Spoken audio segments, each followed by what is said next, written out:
Менин атым Үсөн. 24-кө толдум.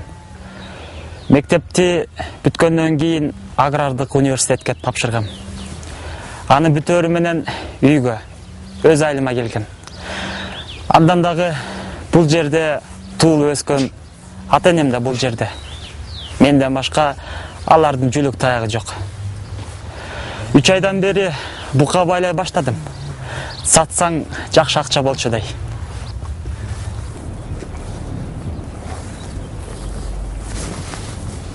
Hoş. Oy Kostam, buqqaң таптың ба? Ойнен. Саяқтап кеттір. Саяқтағында жоқ болса керек, ал сауықша үйленді дейсің бе?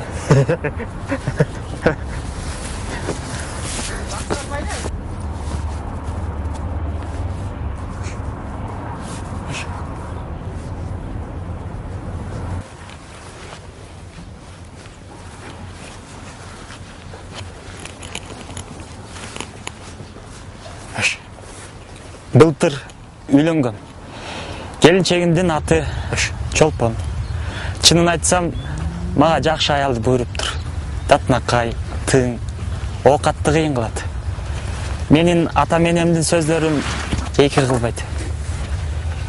Негизи ушинтип бука байлап соода кылалы деген анын ою. Мага эркек болгондон кийин муну мойнума алыш кыйын. Бирок чындыгында эле аркы беркин чабыштырып оокатта тың мага караганда.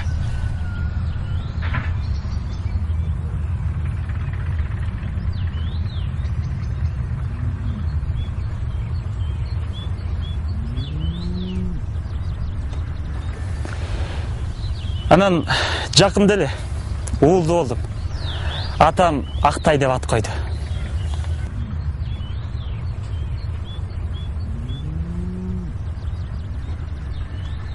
Айтыги Таштөбөдөгү Ишмурун акечи. Ким дейсиң? Ишмурун аке. Небереси келинчек алып келиптир дейт. Кайсы? Сүйүнчүлөп жибериптир. Ишмурун акечи отом Таш көчөдөгү. Тиги Абдрахман. Ошонун небереси келинчек алып келиптир. Сен менен окуган баласычы. Талайчы жана.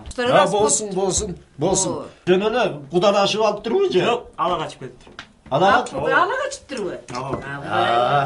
Жакшы. Сүйүнчүсүн бердиң ба? Бердим отом, бербегенден анан. Бериш керек. Бул эмне кызым? Ата, бул деген бифштекс. Телевизордан көрүп жазадым. Текиз? Бифштекс. Дагы эмнени ойлоп таптың? Бул эмне беле? Кана? Кой турчу. Кана. Бул эмне? Жебейсиң бе? Жей берсин. Ушуга сүйүнсөң, ал. Эмне жебейсиң бе? Зонтамак экен. Сага жок болсо мага жат, мен жейин анда сүйүнсүң. Жей бер. Мурчуңдабай ушуну жеп атканга сүйүнсөң. Ал, эмне жейин келбейт ал? Сен байкабай. Рас болгон тура. Мындан көрө кесме болсо болмок.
Акыркы күндөрү мен өзүмдү Пажанский жактан жакшы сезбей жаттым. Башында ушундай болот го деп этибар албаптырмын. Анын кетпегенинен ооруп калдымбы деп да сарсанаа болдум. Айылга келин болуп келгениме 1 жылдан ашканына карабай, башка келиндерден кеңеш сурагандан тартындым. Кайненемден болсо уялам. Ошентип 1 жумадай жөн эле жүрө бердим. Акыры жакшы сүйлөшкөн кошунам бурулдан сурадым.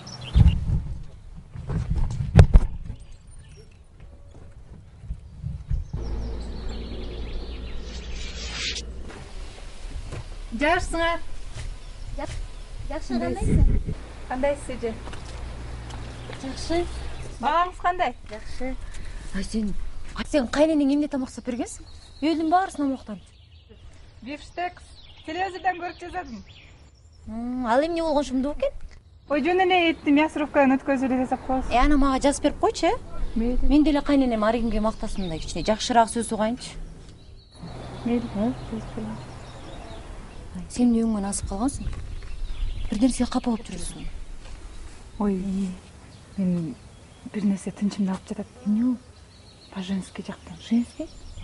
Ошондой жайдары эле жүрчү. Ай, мо биздин фапка барып көрбөйсүңбү? Биздин АДКнын кишилери айтат, жакшы көрөт дейт бараштарды. Эй, балам ойгонду. Макул, э?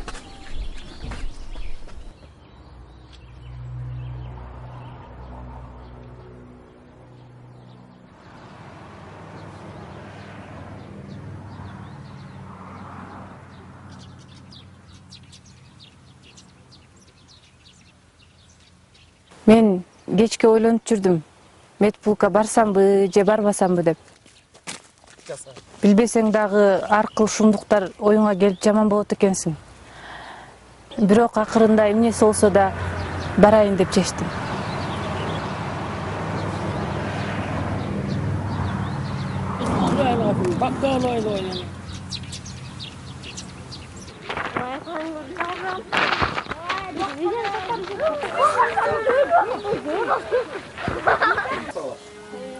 Гүлазы карашок келгенге кошулуп алып, мында кой тамак менен бериш керек, сүйүк тамак менен берүүгө болбойт, ысык тамак менен берүүгө болбойт.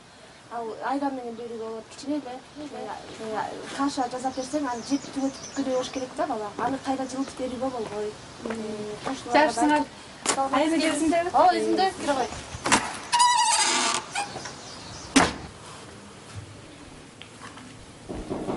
Эже, кирип кире кой. Келе кой.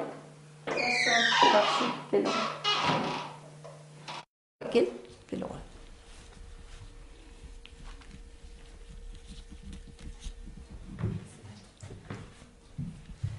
Кимин келинчеги элең? Үсөндүн келинчеги болом. Өйстөгү. Алтыным. Келе кой. Эмне болду анчалык? Кабагың бүркө. Уялбай айт кой. Эже, мен Пажанский жактан келдим эле. Келе кой. Эмне уялып атасың? Уялбай эле сүйлөй бер, алтыным. Бу жерде эч кандай сыртка эчтеке чыкпайт. Врачебный тайна деген болот.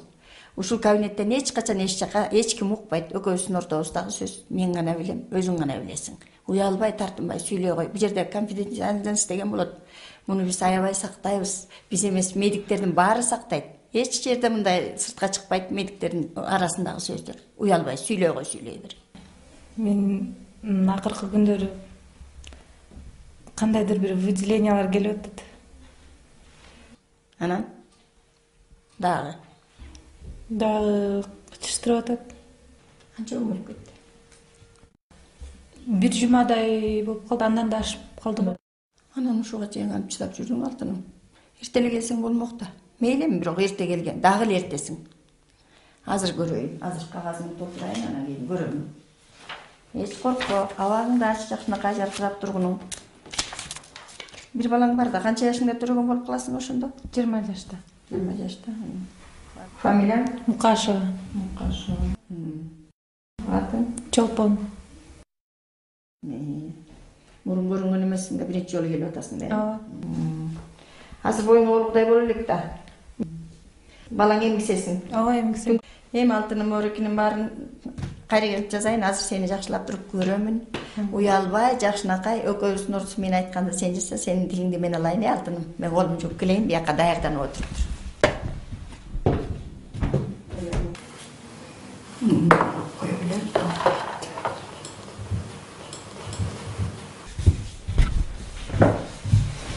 Отура кой алтыным, азыр мен орекилерин толтуруп бүтүрөйүн.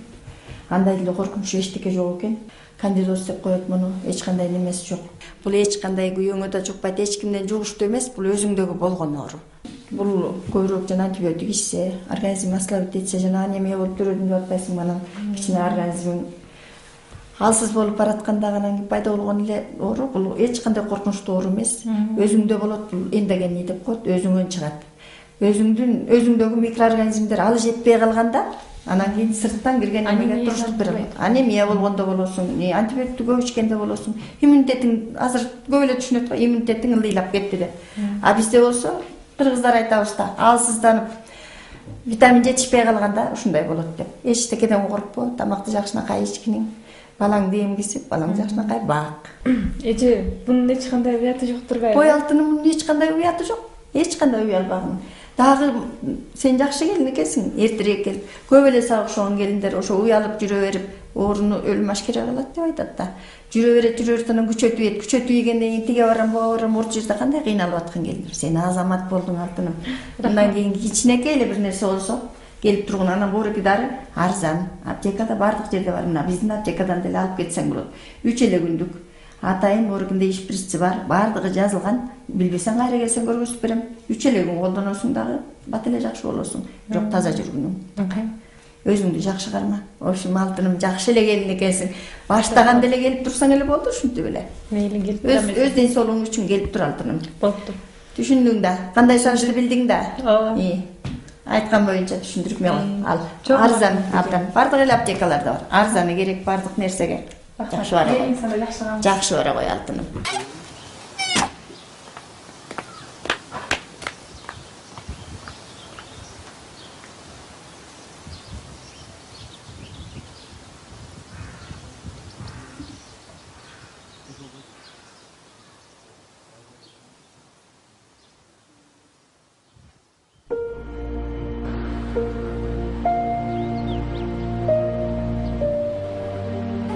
Чындыгында бунун эч коркунучу же уяты деле жок турбайбы? Мен башында эле коркуп жүрө бербей барсам болмок экен. Доктор эже да жакшы эже экен, жакшы кабыл алып, жакшы кеңеш берди.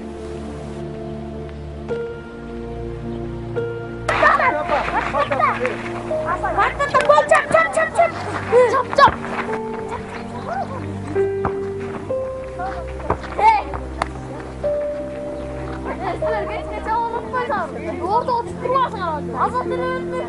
Biz de çıktık. Orada oturtturmayın. Ya biz de çıktık.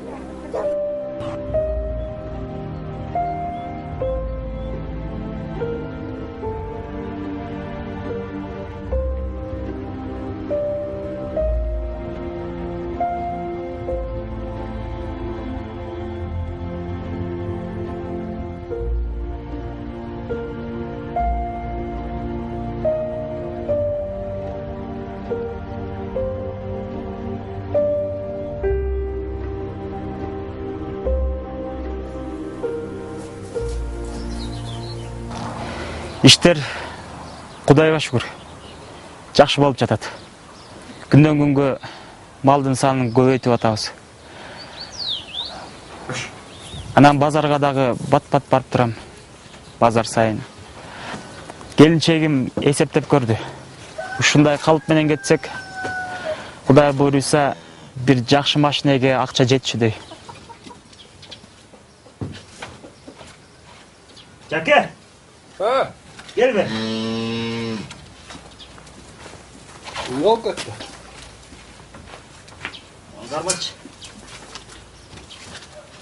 İşte bunu.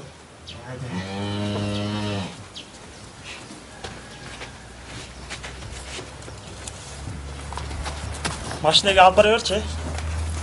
Ben spravkalardı alıp olayım. Hoş. Hay Çolpaf. Bu musun erterek? Maçta kütüp kalmadı mı? Hazır Болбойсуңбу?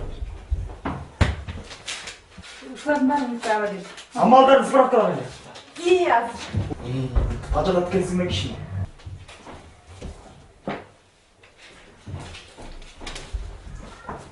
Ушуларбы? Ооба, ушулар.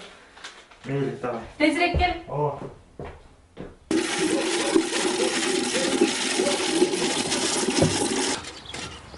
Кел, байке. Жакшылап бүтүрө бересиз да. Мен кетейин. жарайчы. Базарга. Жарайт.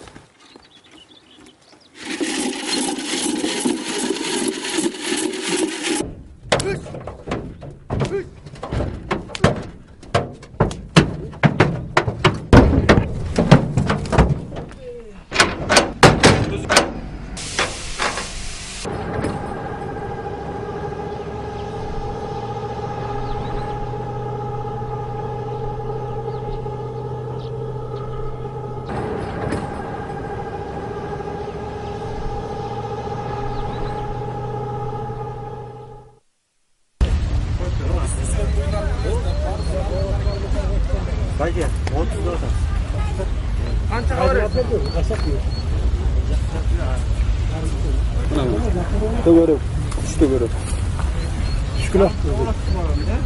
Канча дейсиң сиз? 25 деп.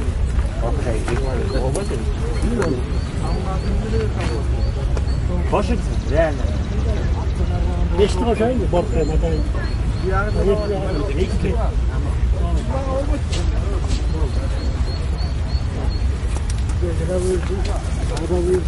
Жигин анан бересиз, э? Машинага берем. Çıkarap машина çıkarap. Vay biçim kapıda.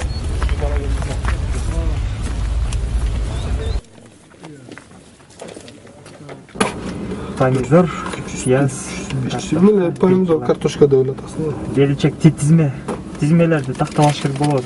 Ошо тизмелердин акырына чу жакта базар жакшы болду деп түйүнүп бакчы санайлы. Hoppa, kеттик жүр. Кайда? Каяка кет? Биякта мен жакшы тааныштарым бар, кичине майлап түтөп койбойлу. Аның туура дечи, бирок могу тизмелерди алып алыш керек болот. Каякта базар эми күн жаап атса шамал болот. Барбай. Көрүп катта биз тырмышып жүрө беребиз.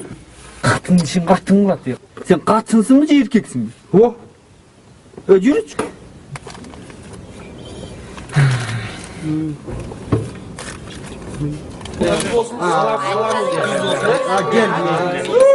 Айле, дозум бар эле. Айка келем. Жолу таш калып турус, колду таш алып койбой. Колтукташа башташпы булар?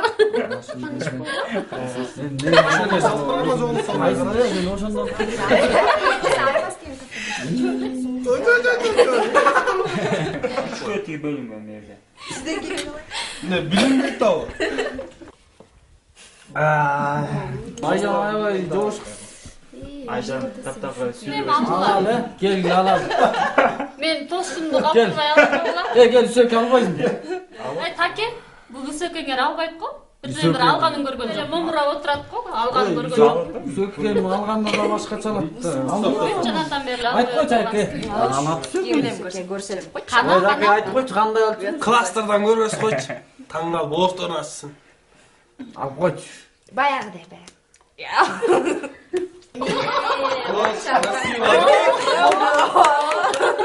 Ала деле турбайбы. Достор. Сөкем жөнүндө да кичине сөз айта кетпесе болбойт. Туура. Сөкем сооданын башында бир торпок менен эле баштаган. Эми азыр мынтип карагылачы, канча баш болду Жаке? Туура, башындачы. Өзүм жүктөп барам да базар сайын малым.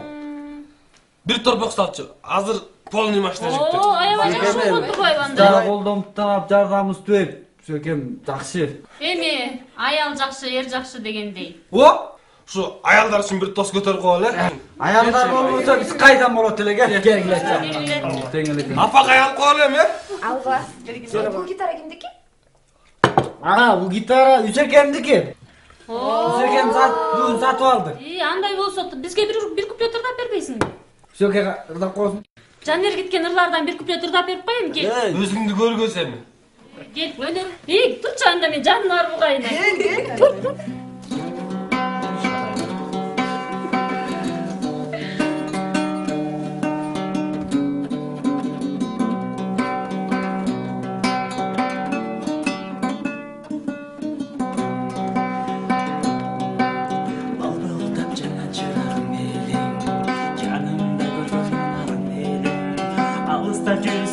sen kettin. Ardağım meni doğsuz belin, ardağım meni doğsuz belin. Azırda oyda elesin tura, sağını çoktum özüne bura. İstesem ögögüdördü, gözün yaşamağa koyular. İstesem ögögüdördü, gözün yaşamağa koyular. Gözün yaşamağa koyular. Andan beri gündür ötüp oladı, annem bolsa жүрөм seni sağınıp. Жүрөгүм сыздап кетет сен ойлосоң. Onu unutma etse жүргү мени дагы, onu unutma etse жүргү мени дагы. Азырда ойлойсуң тура, сагыныч отун өзүңө.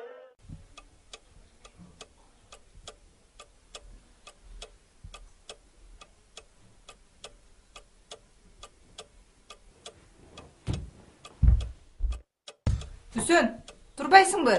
Малдар сугарбайсыңбы? Азыр.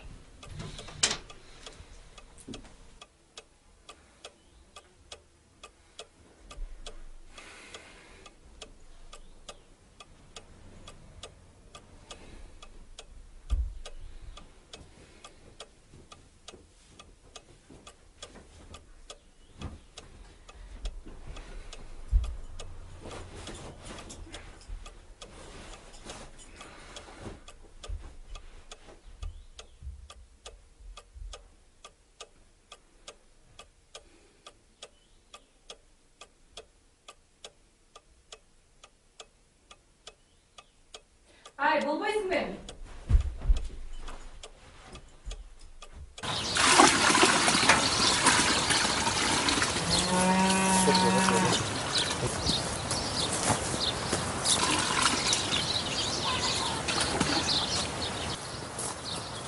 Кандай сөкө? Кандай? Жакшыбы? Ой. Күрөң берип турчу, тиги кошуналарым сурап кетип калып, кишинин баарын чолок калды. Тиерди алыр. Тиерди. Эмне манайың бас? Эмне бир жериң ооруп атабы? Доктор чул жактан билбейт белем. Эмнең ооруп атат? Жанагы биягымчы.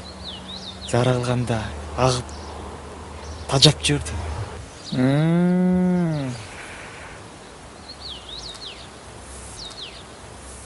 Анда бирдеме деген дары бар шыза. Иштелип айтпайм, атаң өчкө тилимин учунда эле турат.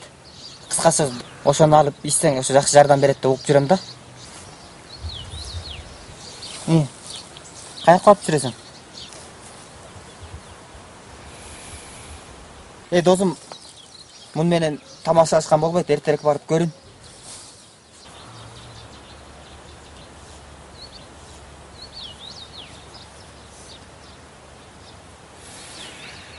Көрүнүш керек, ооба.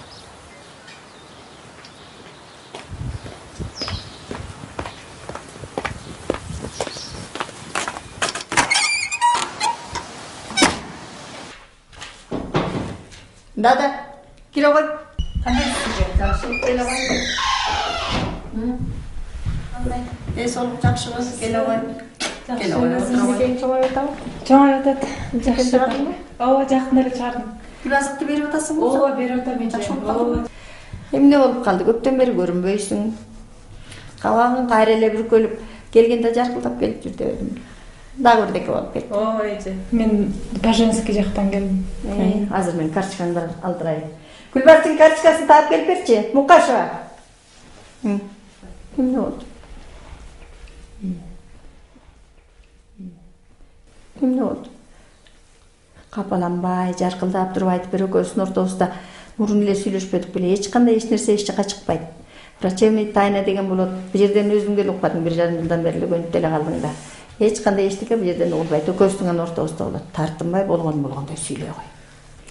Мен таарсыгым ооруп, көп туалетке баратам да. Зара кылсам да ооруп атат. Выделениялар көбүрөөк келип атат. Канча убакыттан бери пайда болду бул? Ушу 3-4 күндөн ашып калды го. Эсиңде экен алтыным, эртерээк келипсиң. Анда эмесе көрөйүн, анан көрүп туруп анан экөөбүз сүйлөшүп туруп, анан чечелик э. Мен азыр колумду жууп келейин, сен бияка кирип даярданып тургуну.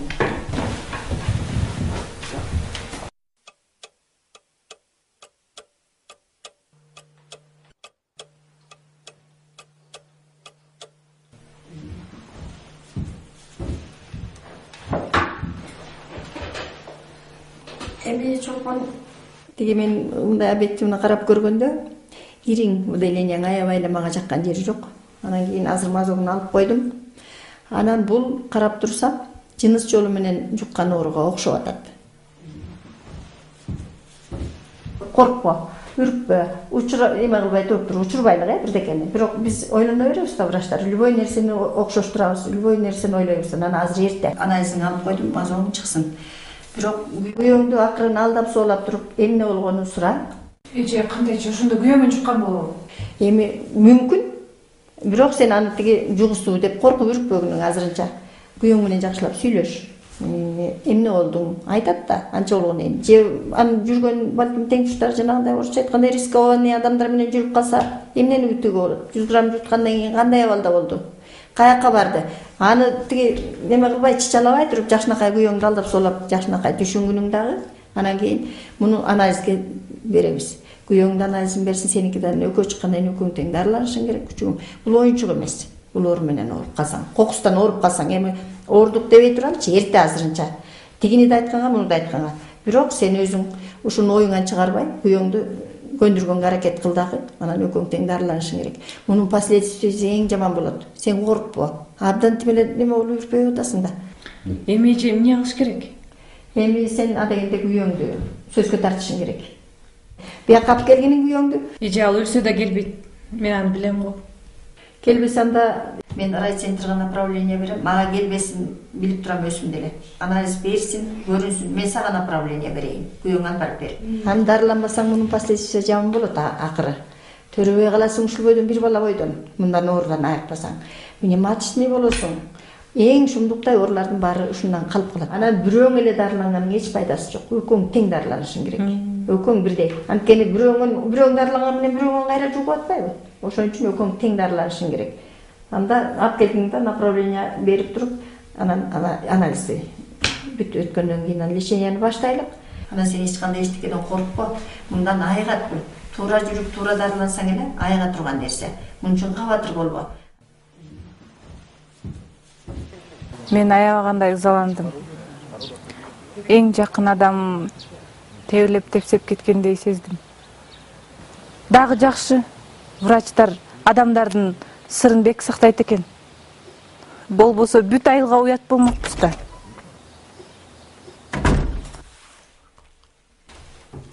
Апам кайда?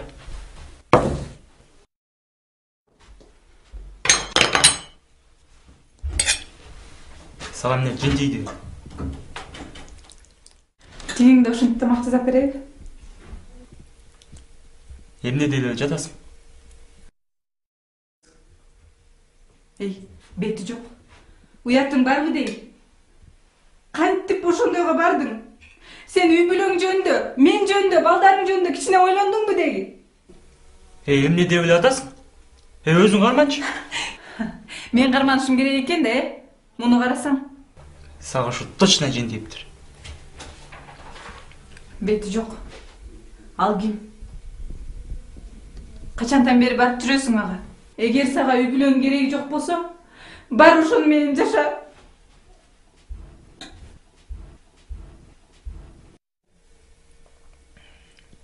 Аны сага ким айтты? Ким? Мен врачка көрүндүм. Гонорея менен ооруп калыптырмын. Жыныстык жактан жугуштуу оору. Эмне врачка бардыңбы? Айтып бердимби? Кызык го. Доктор айтпаганда кимге айтмак элем? Сен мага жугусуп турсуң. Кылгылыктын баарын кылсаң дагы кичине коргонбойт белең. Жок дегенде презерватив колдонбойт белең.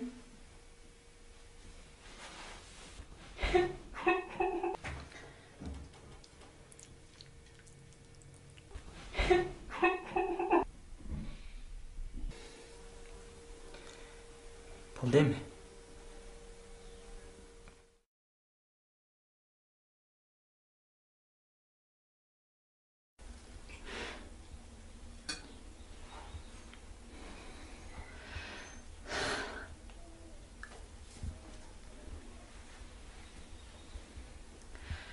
Эми экөөбүз тең дарыланышыбыз керек. Доктор дары жазып берди мага. Эгер дарыланбасак тукумсуз болуп калат экенбиз. Эртең тезинен райцентрга баргандагы урологко көрүнгүм.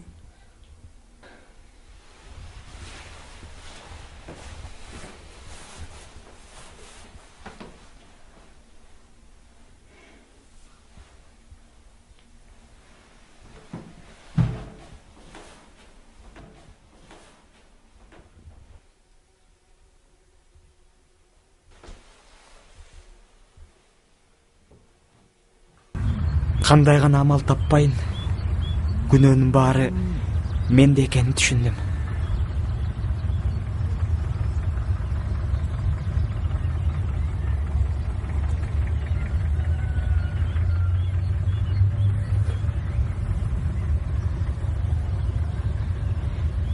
Эмне бардым эми? Азгыр калданып.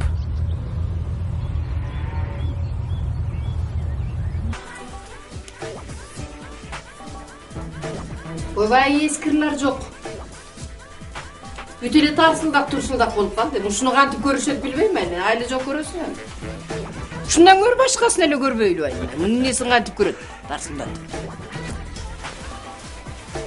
Ой, апа. Ия. Мен райцентрге барып келейин. Эмнеге?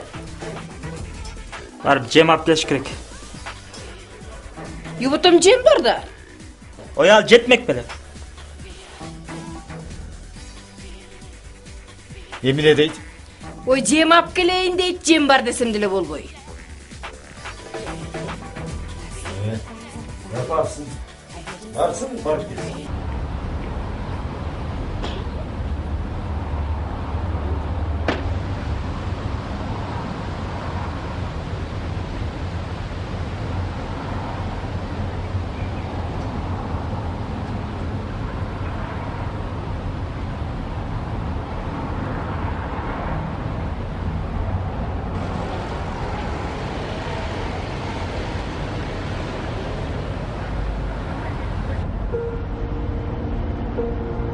Андан бери көп күн түн менен алмашып, убакыт акырындан өтө берди. Биздин каармандар бул окуяны унутушуп, өз жашоосун башкалар менен бирге уланта беришти. Үсөн болсо бука байлап өз чарбасы менен алек ачолпон бала бакыраны карап ага чөлөк таяк.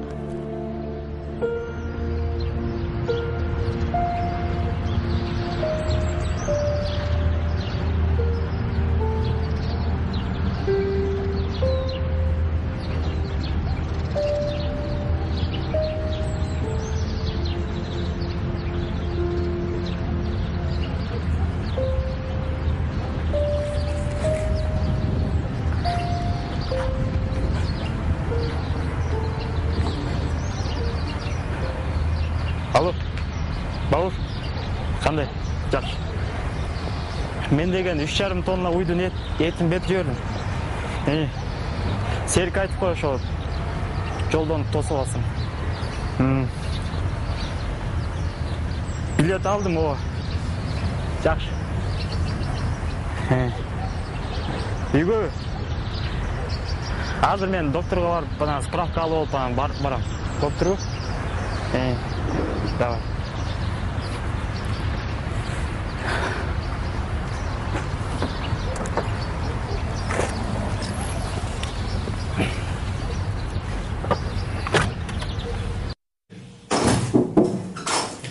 Салам алейкум. Кандайсың? Мага жанагы справка керек эле. Жанагы бирдеме дейт, жанагы спид дейт. Өзүңөр билесиңер да. Келсем отурсаңыз.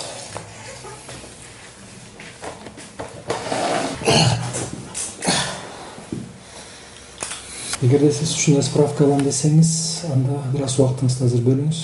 Анткени биз ар бир адамга ушундай анализ тапшырган келгендерге ушу оору тууралуу маалымат беребиз. Сиз уктуңуз беле ВИЧ-СПИД деген эмне? Чала уккам. Бир коркунучтуу оору дейт. Медицина тилинде СПИД бул пайда болгон иммунодефицит синдрому деп чечимленет. Жөнөкөй тилде айтканда, бул оору адамдын иммунитет системасын бузуучу инфекция. эгерде ушу спид менен ооруган адам ар кандай бир жугуштуу ооруларга дуушар болсо, ал ага туруштук бере албай калат. Анткени ал адамдын организминде ВИЧ вирусу пайда болуп, ошо иммунитет системасын бузуп баштайт. Андан тышкары спид бул борбордук нерв системасына да таасир этет. Ошондуктан спид менен ооруган адамдар ар кандай бир психикалык ооруларга да дуушар болот. Түшүнүктүү. Бирок ал вирус менде кайдан болмок эле? Жанагы справкаңызды эртерээк берсеңиз, бир жакка барыш керек эле. Билесизби? Спидтен эч ким толугу менен коргонгон эмес. Эгерде адам өзүн өзү коркунучка дуушар кылып алып жүрсө, ал адам спид менен ооруп калышы мүмкүн. Андан тышкары ВИЧ вирусу бул өтө жөнөкөй вирус эмес. Бул вирус адамдын организминде көп жылдар бою жүрө бериши мүмкүн, эч билинбей. Сырттан да карап, өзүңүздө ооруган адам деле билбейт, ооруп атабы же ооруган жокпу. Бирок бул вирус 10 жылдан кийин, же адан дагы көбүрөөк жылдардан кийин ошондо гана бир синдромдорго алып келип баштайт да.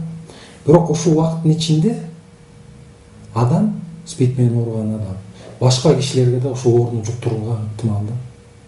Анда адам өзүн билбей эле бөлөктөргө жугузуп жүрө берет турбайбы? Туп-туура. Спид оорусун 3 жол менен жуктуруп алса болот. Бул жыныстык катнаштан жугушу мүмкүн, кан аркылуу жугушу мүмкүн, жана энеден балага жугушу мүмкүн бул оору. Анда эмесе сиз ушу анализди тапшырганга макулсузбу? Анда мен сизге азыр направление жазып берейин. Сиз кийинки бөлүккө барып туруп, ошол жерден ушу анализди тапшырсаңыз болот. Сиз билгендей, биз сизден 2 жол анализ алдык. Экөөнтө тең анализ 10 жыйынтык менен чыкты. Сиздин каныңызда ВИЧ табылды.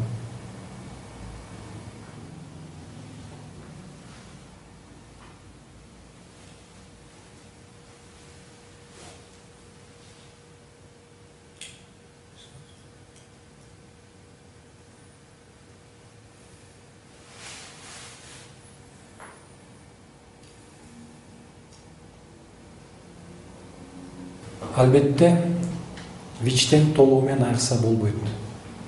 Бирок оорунун өрчүшүн токтотсо болот. Башкача айтканда, дары-дармек колдонсоңор, спидтин пайда болушун бир белгилүү бир мөөнөткө токтотуп турса болот. Сизге оору болуп жатса керек, бирок ушу менен жашоо токтобойт. Турмуш улана берет. ВИЧ менен жашаган адамдардын анонимдик топтору бар. Сиз ошолордун чогулуштарына катышсаңыз болот. Алардын окуяларын угуп, алардан кеңеш сурап, алардан бир жөрөк таяк тапсаңыз болот. Сиз жалгыз эмессиз. Сиз ушундай топтор менен байланышып, ошолордон көп кеңеш алсаңыз болот. Сизде ВИЧ болгондуктан сиздин жубайыңызда да коркунуч бар.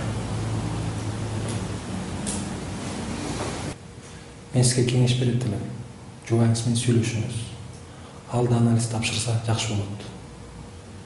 Үсөн. Эми биз экөөбүз шашпай толугу менен маектешели. Биз сиз жуктурган булактарды аныктаганга аракет кылайлык. Мен сизге бир нече суроо берем. Сиз колуңузга келишиче аракет кылсаңыз толук жооп берем, эчтекени жашырбай. Экөөбүздүн ортобузда болгон сөз конфиденциалдуу болот. Эч ким бул сөздү укпайт. Эгерде сиз каалабасаңыз, сиздин диагнозду эч ким билбейт. Андай эмесе уруксат берсеңиз, суроолорун баштай берейин. Сиз банги заттарды колдоносузбу, же мурун колдончуңуз белем?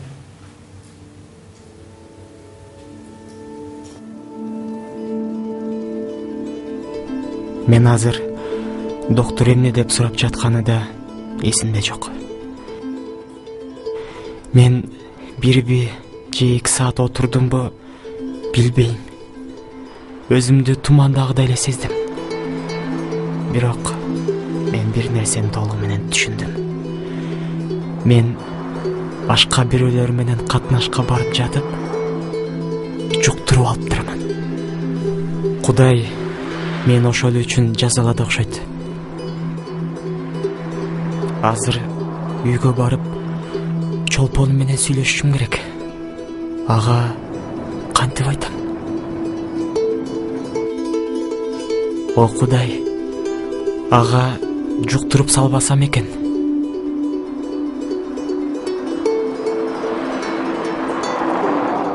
Балдарымчы, алар менен эмне болот? Билбейм.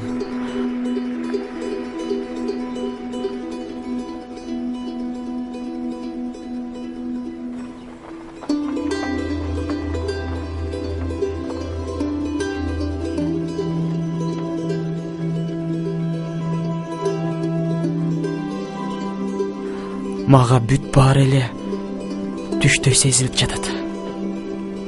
Жаман түштөй. Мен мындан ары кантип жашайм?